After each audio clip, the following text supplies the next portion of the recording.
동화작가 정채복님의 글 가운데 상처 없는 새가 어디 있으라라는 글이 있습니다. 상처 입은 젊은 독수리들이 벼랑으로 모여들기 시작했다. 날기 시험에서 낙방한 독수리, 짝으로부터 따돌림을 받은 독수리, 윗독수리들로부터 핥힘을 당한 독수리, 그들은 이 세상에서 자기들만큼 상처가 심한 독수리는 없을 것이라고 생각했다. 그들은 사는 것이 죽느니만 못하다는데 금방 의견이 일치했다. 이때 막루에서 파수를 보던 독수리 중의 영웅이 손살같이 내려와서 이들 앞에 섰다. 왜 자살하자고 하느냐? 괴로웠어요. 차라리 죽어버리는 것이 낫겠어요. 영웅 독수리가 말했다. 나는 어떠한가? 상처 하나 없을 것 같지. 그러나 이 몸을 봐라. 영웅 독수리가 날개를 펴자 여기저기 빗금친 상흔이 나타났다. 이건 날기 시험 때 솔가지에 찢긴 상처이고, 이건 윗독수리들이 핥힌 자국이다. 그러나 이것은 겉에 드러난 상처에 불과하다. 마음의 빗금 자국은 헤아릴 수도 없다. 영웅 독수리가 조용히 말했다. 일어나 날자구나. 상처 없는 새들이란 이 세상에 나자마자 죽은 새들이다. 살아가는 우리 가운데 상처 없는 새가 어디 있으라. 사랑하는 성도 여러분, 이 세상 어디에 상처 없는 사람이 있겠습니까? 우리 모두는 저마다 아픔과 상처가 있고 깊은 과거의 쓴뿌리와 실패가 있습니다. 그러나 그 상처와 실패의 날, 그 아픔의 날, 우리가 어떤 삶의 태도를 취하느냐에 따라서 우리의 삶의 미래는 180도 달라질 수가 있습니다. 오늘 본문 1절을 보십시오. 길랏 사람 입다는 큰 용사다라고 했습니다. 이 큰 용사를 제가 좀 찾아보았더니 히브리어로 깃보로 하일 이렇게 되어 있더라고요. 깃보로라는 말은 전사, 용사, 싸우는 자 그런 뜻이고요. 하일이란 말은 유력한, 유능한 그런 뜻을 가지고 있습니다. 그래서 깃보로 하일이라는 말은 용맹한 전사, 전쟁에 매우 능한 지도자 그런 뜻을 가지고 있습니다. 사사기서를 읽어보면 우리가 잘 아는 기드온을 향하여서 하나님께서 처음 부르실 때 큰 용사여, 깃보로 하일이여 그렇게 불렀어요.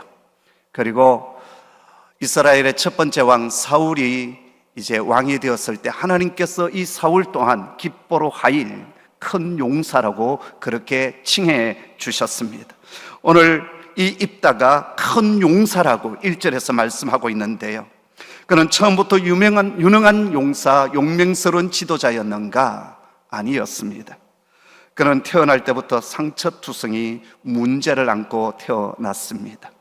그의 아버지는 길랏이었고 그의 어머니는 기생이었습니다. 성경에서 기생이라고 점잖하게 표현하고 있지만 실은 몸을 파는 여인입니다. 입다의 아버지는 성적으로 문란한 사람이었고요, 그의 어머니는 몸을 파는 매춘부였습니다. 입다가 태어나면서 그의 어머니는 길랏의 첩이 되었고 아버지 집에 들어가서 배달한 형제들과 함께 살게 되었습니다. 그런데 본처의 아들들이 엄청난 구박을 하는 것입니다. 저놈은 매춘부의 아들이 아니냐? 우리의 형제가 될 수 없다. 아버지가 돌아가시면 아버지의 분깃을 우리가 서로 나누게 될 터인데 아버지의 기업을 저 녀석에는 줄 수 없다라고 했습니다. 그래서 집에서 내쫓아버렸어요. 그럼 아버지라도 그의 어머니라도 이 입다를 감싸주는 것이 마땅하지 않겠습니까? 그런데 그러지를 못했습니다. 집에서 쫓겨난 입다가 너무나도 억울하고 원통해서 마을의 장로들을 찾아갔습니다. 그런데 그 장로들도 형제들 편이었고 결국 그는 그 마을에서 떠나야만 했습니다. 여러분, 상처가 얼마나 컸겠습니까? 여러분이 입다라고 한다면 여러분 어떻게 하시겠습니까? 깊은 상처를 안고 아버지와 어머니를 원망하고 자신을 내쫓은 형들을 저주하며 살 수 있는 것 아니겠습니까? 내가 언젠가는 저들에게 복수하리라 그렇게 살아갈 수도 있고요, 그래 나는 태생부터 글러먹은 인생이야, 나는 이 세상에 태어나지 말아야 될 그런 인생이야, 그러면서 자신을 저주하며 포기하는 인생으로 살아갈 수도 있고요, 아니면 극단적인 선택을 할 수도 있었을 것입니다. 그런데 입다는 어떤 선택을 합니까? 3절의 말씀 여러분 같이 한번 찾아서 다시 한번 더 읽도록 하겠습니다. 함께 읽습니다. 이에 입다가 그의 형제들을 피하여 돕 땅에 거주하매 잡류가 그에게로 모여와서 그와 함께 출입하였더라. 아멘. 여러분 아멘 잘 안 하시죠? 대신 집에 가서 아멘 하시죠? 네. 제가 경상도 사람인데요, 충청권에 와서 이제 대전신대에서 사역한 지 이제 4개월 되었는데, 이제 서서히 이제 중부권의 충청권의 사람들의 성향을 조금씩 알아가고 있습니다. 아멘도 집에 가서 하시고, 조크를 얘기해도 집에 가서 웃으시고, 그러신다는 걸 알고 있습니다. 그러나 속으로는 다 아멘 하시죠? 아멘.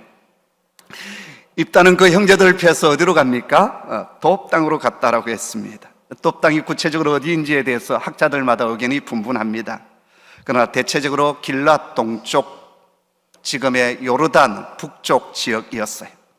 그런데 돕이 지리적으로 어디일까? 그것보다 더 중요한 것은 돕이라고 하는 이 말의 뜻이 아주 중요합니다. 제가 살고 있는 곳은 고양시인데요, 고양시에서 자유로를 따라서 쭉 올라가면 파주 문산이 있습니다. 그리고 그 문산에서 조금 더 가면 이제 임진각이 있는데요, 그 문산에서 조금 가는 그곳에 방구정이라고 하는 정자가 있습니다. 이 방구정이 어떻게 생겨났냐면, 우리가 잘 알고 있는 황희정성이 이제 은퇴를 하고 노년에 이곳에 정자 하나를 짓고 그 정자의 이름을 방구정 이렇게 지었어요. 방구정이라는 말은 갈매기를 벗으로 삼고 친구로 삼고 살아가는 정자다, 그런 것이에요. 처음부터 그곳 이름이 방구정은 아니었습니다. 그런데 황희정성이 그곳에 정자 하나를 짓고 그곳 이름을 갈매기와 친구로 삼고 산다, 그래서 방구정으로 이름을 지었습니다. 여기 있다가 형제들과 마을 사람들에게 쫓겨나서 도망쳐 간 곳은 그 당시 사람이 살고 있지 않는 길라 산지였습니다. 처음부터 그곳이 돕 땅은 아니었습니다. 입다가 그곳을 거처로 삼고 그곳 이름을 돕으로 정했습니다. 그럼 돕이라는 이름의 뜻이 무엇일까? 우리 개역 성경에서는 돕으로 표현되어져 있지만 히브리 정확한 이름은 토브입니다. 토브의 뜻이 뭐냐면 좋은, 선한, 그런 뜻을 가지고 있습니다.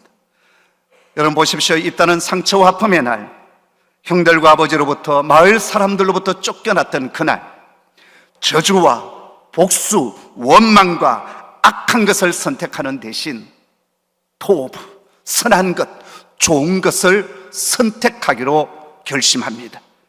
그래서 그곳 이름을 톱으로 정했습니다. 만약 형들에게 복수하고자 하는 마음을 가졌다면 그곳 이름을 와신상담이나 도광양이로 붙이고 쓰디쓴 썰개를 씹으면서 복수의 칼날을 갈아대었을 것입니다. 그러나 그는 하나님의 선하심을 기대하며 좋으신 하나님을 선택합니다. 나는 비록 지금 버림받은 인생이지만, 상처투성이지만 하나님께서, 선하신 하나님께서 내 인생을 열어주실 것이다. 가장 좋은 것을 만들어내실 것이다. 지금 내 인생은 최악이지만, 너무나도 아프고 힘들지만 하나님은 선하시다. 내게 가장 좋은 것을 만들어주실 것이다. 그 믿음을 가지고 그가 살던 곳을 토브, 선하다, 좋다, 그렇게 이름을 지었습니다. 사랑하는 성도 여러분, 인생을 살다 보면 우리 속에 참 아픈 날들이 있습니다. 고난의 날들도 있고요, 믿었던 사람이 배신을 때리기도 하고 내 마음에 상처와 아픔을 줄 때가 많이 있습니다. 그럴 때 우리 속에 떠오르는 생각들이 가장 먼저 떠오르는 것이 뭘까요? 내가 복수하리라, 안갚음하리라, 내가 저를 저주하리라, 그렇게 생각할 수 있습니다. 그런데 성경을 통해서 우리에게 주시는 한 말씀이 있다면 선한 것을 선택하라는 거예요. 아브라함과 롯이 나누어질 때 아브라함이 어떻게 선택합니까? 조카가 그동안 거두어 먹였는데 그 조카가 네가 먼저 선택하라고 했을 때, 삼촌 저는 젊지 않습니까? 삼촌이 먼저 선택하시면 저는 그 다음 다른 땅을 차지하겠습니다, 선택하겠습니다, 그러는 것이 마땅하지 않습니까?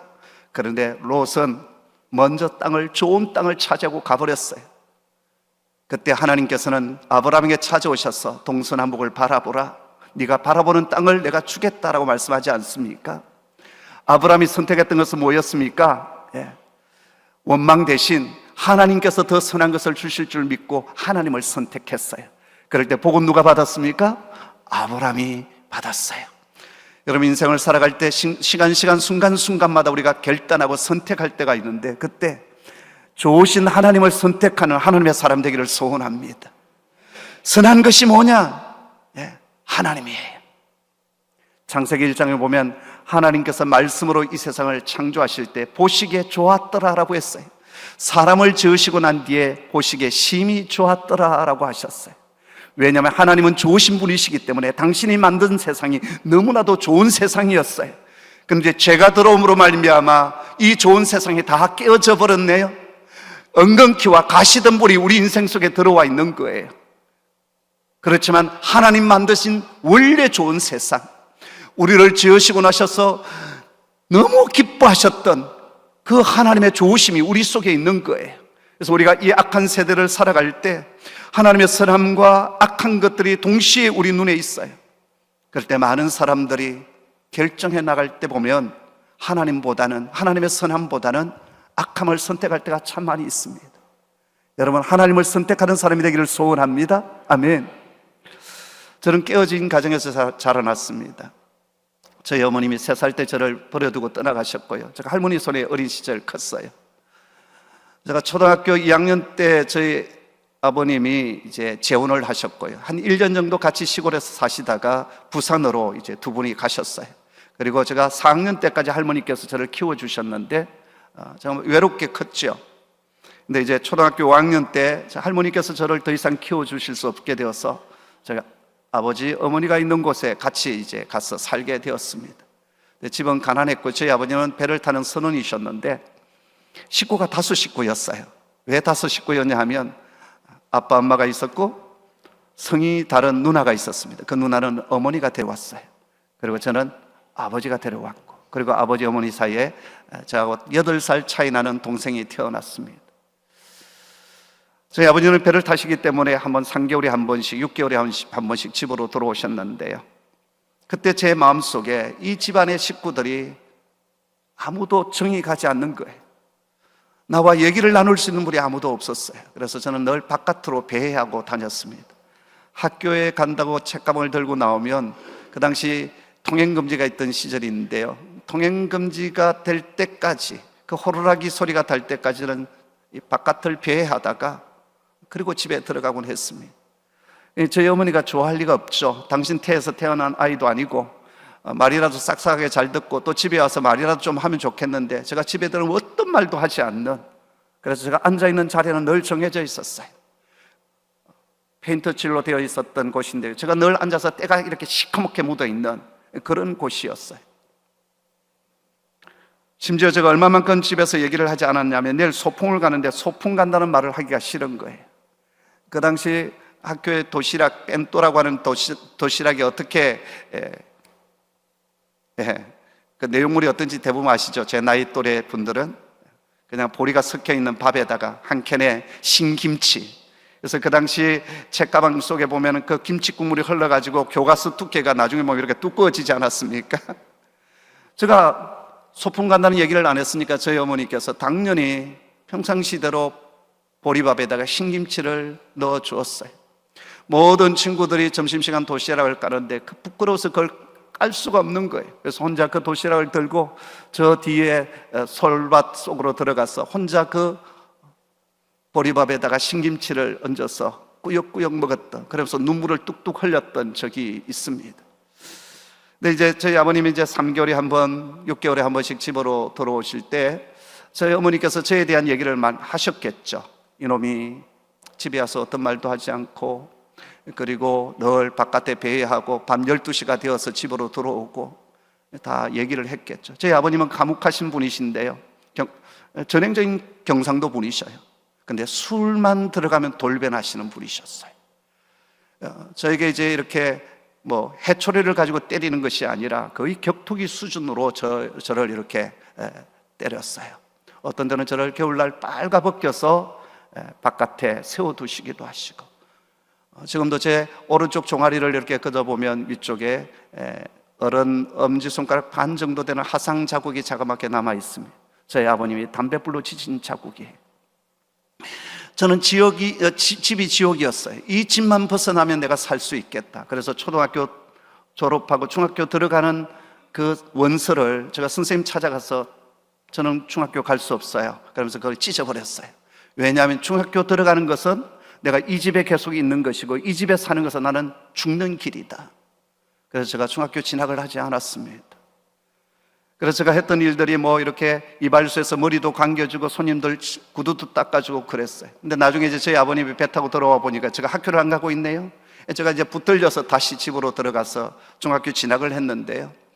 집이 지옥 같았기 때문에 이 집을 벗어나는 길만이 내가 사는 길이다. 그리고 제 배에다가 칼을 들이댔던 적이 한두 번이 아니에요. 죽고 싶다. 어떤 소망도 없는 나의 생모는 나를 버려두고 떠나갔고 아버지는 저를 보호해주거나 사랑으로 품어주기보다는 학대와 폭력으로 저를 고통스럽게 했고 이 집안에 나의 사정을 알아줄 사람은 아무도 없고 죽고 싶다, 죽고 싶다. 그래서 제가 중학교 2학년 때 집을 완전히 떠났어요. 그리고 그 중학교 2학년 아이가 바깥에 나가서 어떻게 살았겠어요?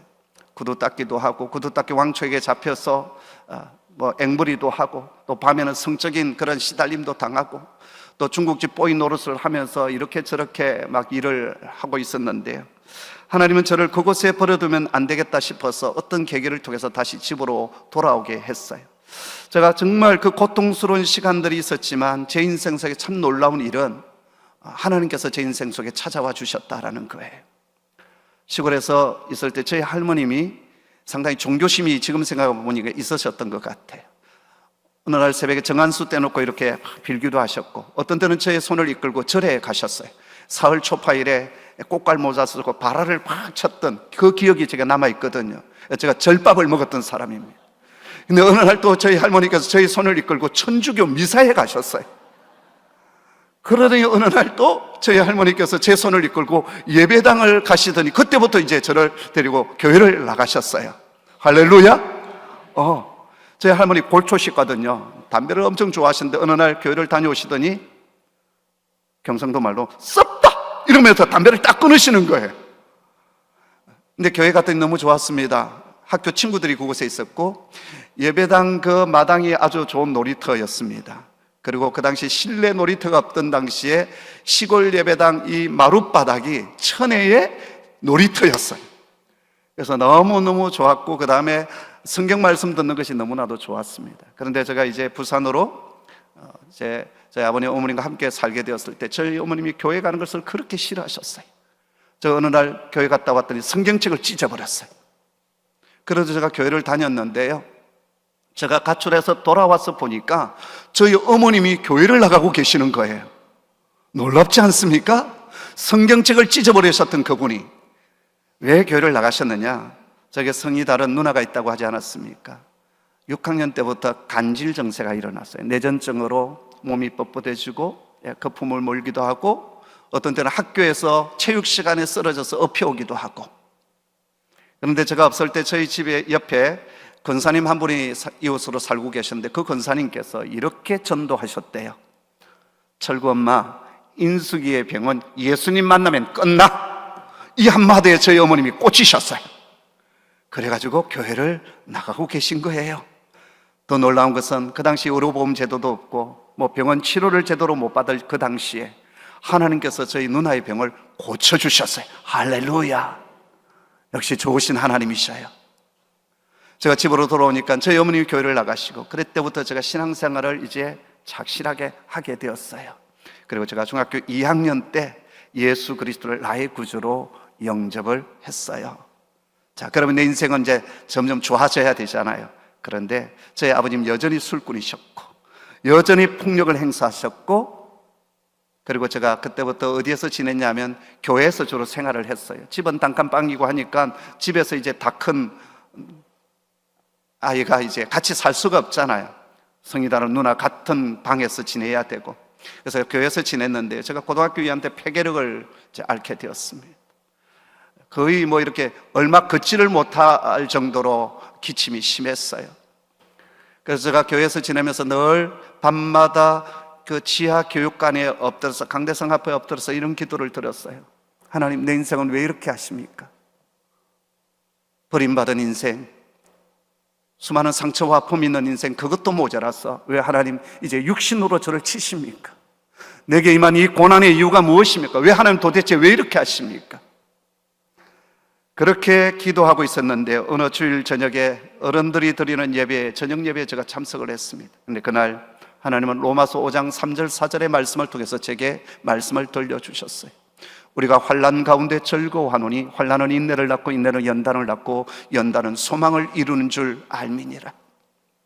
여러분, 환난 가운데 절대 즐거워할 수 없는 거예요. 그런데 성경 말씀은 환난 가운데 즐거워한다라는 거예요.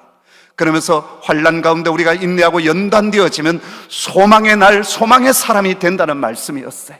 그날 그 말씀은 제게 주신 말씀이었습니다. 그리고 그날 제가 얼마나 눈물을 흘렸는지 몰라요. 그때부터 제 기도가 달라졌습니다. 하나님, 저를 소망의 사람 만들어주세요. 하나님, 제 인생 가운데 소망이 일어나게 하여 주시옵소서.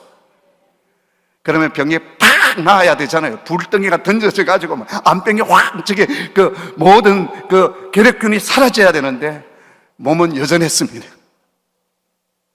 고등학교 졸업할 때까지 제가 낫지 않았어요. 제주도에서 한 2년 정도 요양생활을 했는데 그 시간을 통해서 하나님 저를 더 연단시켜 주시고 제가 83년도에 장로회 신학대학 신학과에 합격을 했어요. 저는 공부를 제대로 해본 적이 없습니다. 초등학교 때 할머니 소리에서 시골에서 컸을 때 돈이 없어서 방학책 값을 내지 못해서 방학책을 사본 적이 없는 친구예요. 중학교 때는 가출하고 세상 바닥에서 사느라고 제가 공부 못했고, 고등학교 때는 폐결핵 때문에 학교에 가서 그냥 출석만 부리고 양호실에 가서 마스크 쓰고 이렇게 누워만 있었거든요. 그러니까 공부를 해본 적이 없죠.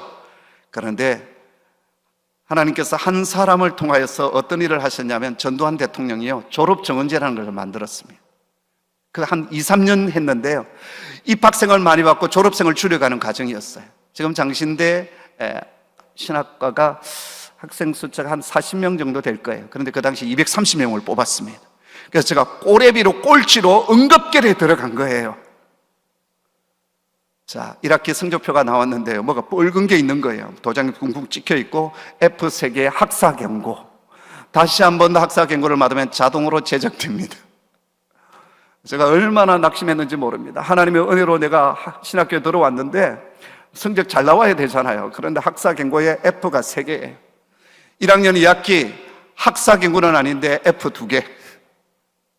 그래서 제가 4학년 졸업반 때요, 1학년 교실에 들어가서 후배들과 함께 그 학점을 땜빵하느라고 얼마나 쪽팔렸는지요.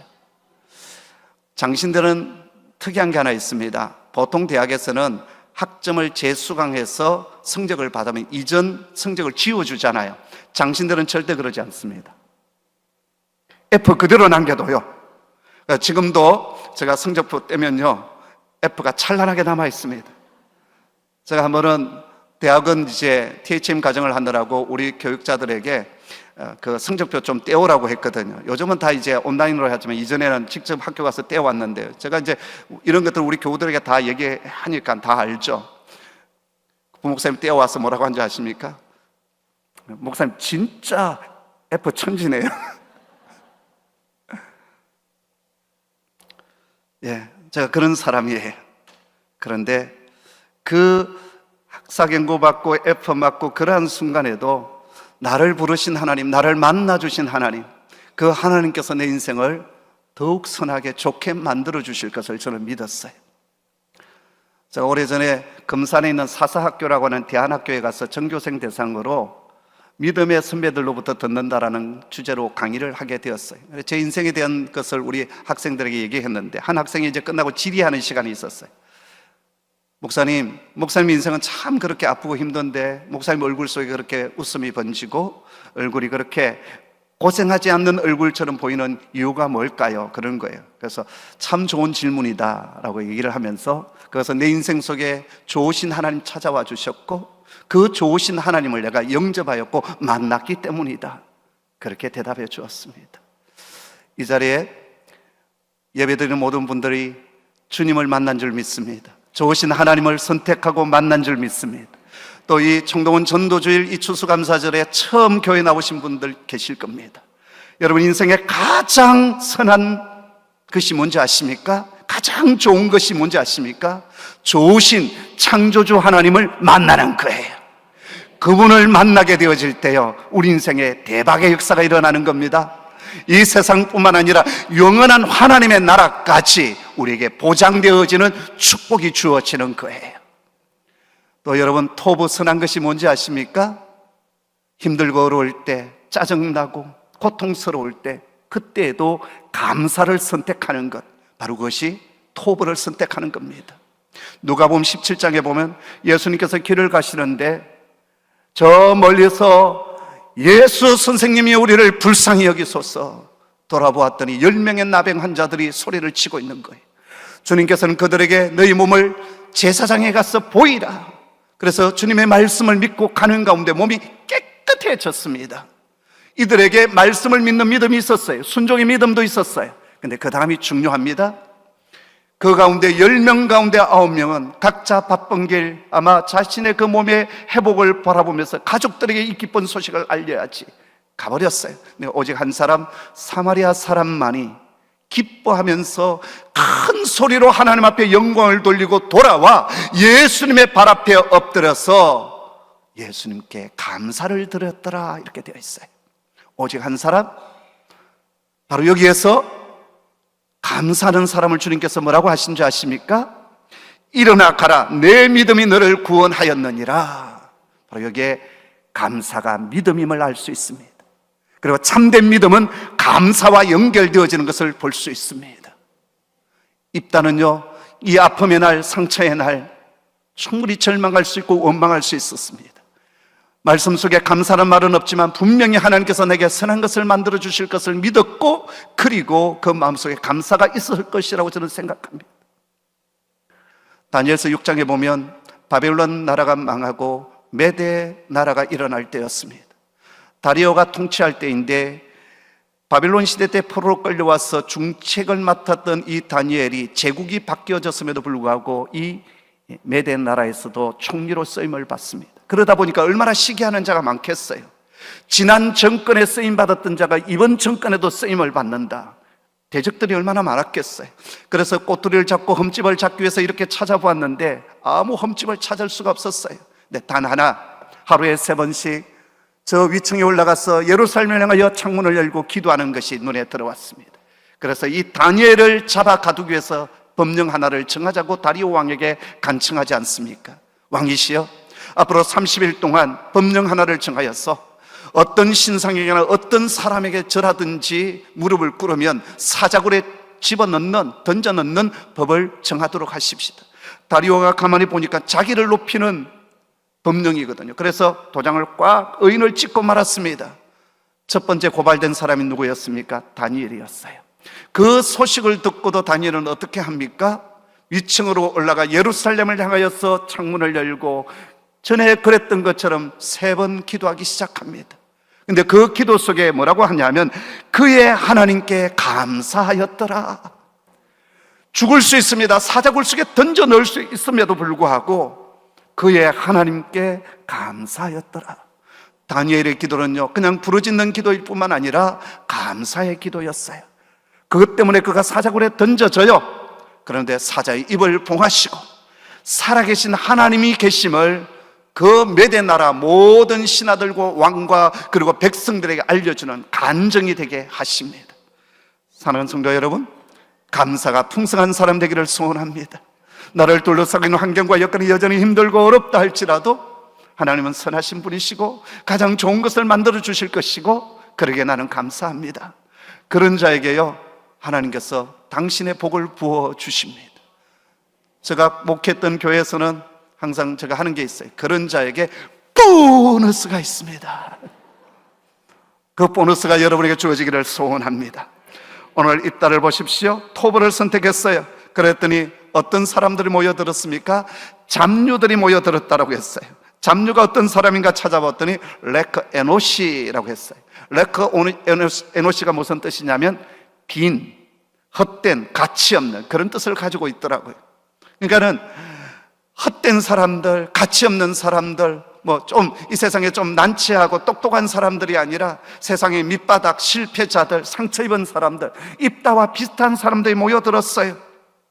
그들 모두도 입다처럼 상처투성이었고 인생의 루저들이었습니다. 그러나 저들도 입다처럼 토브, 선한 것을 선택하기 위해서 톱으로 모여들었어요.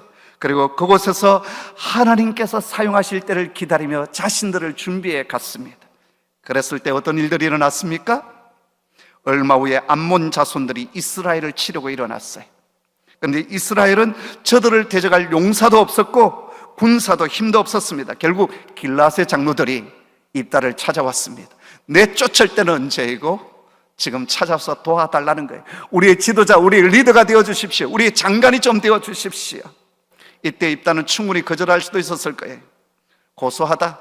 하나님께서 너에게 벌을 내리신다. 나를 내쫓을 때는 언제고 이제 나의 도움이 필요하다고 내게 와 가시오. 나와는 상관이 없습니다. 그렇게 할 수도 있었어요. 그런데 입다는요 거절하지 않습니다. 이때도 하나님의 선하심을 믿고 선택합니다. 그리고 그들의 머리가 돼요. 그리고 암몬 군대를 용맹스럽게 무찌르면서 20개 성읍을 평정시킵니다. 그리고 그 대가가 뭐냐면 입다는요 이스라엘의 역사 가운데 가장 최연소 리더가 돼요. 사사 장관이 됩니다. 뿐만 아닙니다. 히브리서 11장에 보면 이 믿음의 전당에 아브람과 다윗과 함께 입다의 이름이 당당하게 기록되어집니다. 뭘 선택했을 때? 토부, 선한 것을 선택했을 때, 하나님의 선함을 믿었을 때 말이죠. 그런데 여러분, 입다의 이름의 뜻이 뭔지 아십니까? 여호와께서 열어주신다. 이게 입다의 이름의 뜻입니다. 하나님께서 그 인생의 문을 열어주시는 거예요. 아멘. 하나님의 선함을, 하나님을 붙들고 나아갈 때 하나님은 그 인생의 문을 열어주셔요. 저 인생은 상처투성이라고 하지 않았습니까?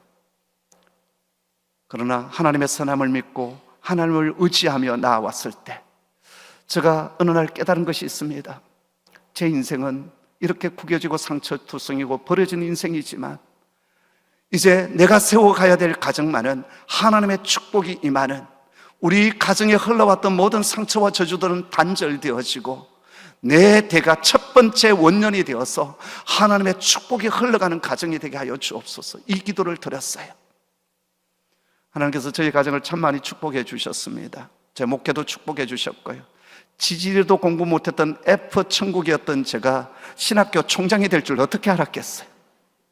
이건 기적이죠. 그렇죠? 저희에게는 두 자녀가 있습니다. 위에가 딸이고 아래가 아들인데요. 저희 아들은 오랫동안 방황을 많이 했어요. 그 아이가 4살 때 교회를 개척했기 때문에 저희 부부가 제대로 돌볼 수가 없던, 그래서 상처가 많은 아이예요. 목사 아들로 자라난다는 그 상처. 그래서 청소년을 넘어가고 대학 들어가서 얼마나 방황을 많이 했는지 모릅니다. 그래서 그것이 저에게는 고통이 되었고 아픔이 되었는데 그놈이 이제 목사가 되었습니다. 결혼도 했습니다. 그 아이에게 일어났던 많은 일들이, 사건도 있고 고통스러운 일들도 있었는데 그것들이 어떻게 회복되어졌는지 혹시 나중에 또 기회가 된다면 꼭 드라마 같죠? 혹시 기회가 된다면 말씀드릴 수 있을 것 같아요. 그 녀석이 이제 선교사를 준비하고 있습니다. 저희 딸아이는요 어릴 때부터 의료 선교사의 꿈을 가졌어요. 그리고 공부를 했고 지금 강남 세브란스 병원의 가정의학과 교수로 있습니다. 저희 사위 녀석은 신촌 세브란스의 심장내과 의사로 있습니다. 그냥 단순히 의사가 되었다, 그것 때문에 저는 감사하지 않습니다. 이 두 녀석 속에 뭐가 있냐면 선교적인 비전이 있어요. 그래서 선교지를 늘 왔다 갔다 해요. 1년에 한 차례 딱 일주일 휴가 기간이 있는데 그 휴가 기간을 뭘로 쓰느냐? 선교지에 가서 의료 선교를 하고 돌아와요. 아이 떼놓고 가서 또 섬기고 와요. 그것이 얼마나 감사한지요. 하나님께서 제 인생의 길도 열어주셨고 저희 자녀들의 인생의 길도 열어주고 있는 것을 봅니다. 사랑하는 우리 온양교회 성도 여러분, 하나님께서 여러분의 인생의 길도, 여러분의 자녀들의 인생의 길도 열어주실 줄을 믿습니다. 지금 나를 둘러고 싸고 있는 환경을 보지 마세요. 그 가운데 일하고 계시는 선하신 하나님을 바라보세요. 그 하나님을 여러분 붙드세요. 그럴 때 하나님께서 내가 생각했던 것보다 훨씬 더 좋고 아름답게 길을 열어 주실 것입니다. 기도하겠습니다. 아버지 하나님, 감사합니다. 이 추수감사주일에 온양제일교회 모든 우리 성도들, 또 이 시간을 통하여서 이 예배 자리에 초청되어진 사람들이 있습니다. 하나님을 선택하고 하나님의 선함을 선택하고 감사를 선택하고 하나님의 말씀을 선택하는 저희들 되어서 우리 인생이 문이 열려지는 축복이 임하게 하여 주시옵소서. 아픔과 상처가 있는 가정들이 있습니다. 주님 만져주시고 치유하여 주시고 회복시켜 주시는 하나님을 믿음의 눈으로 바라보게 하여 주시고 승리하는 간정이 있게 하여 주시옵소서. 예수님의 이름으로 기도하옵나이다. 아멘.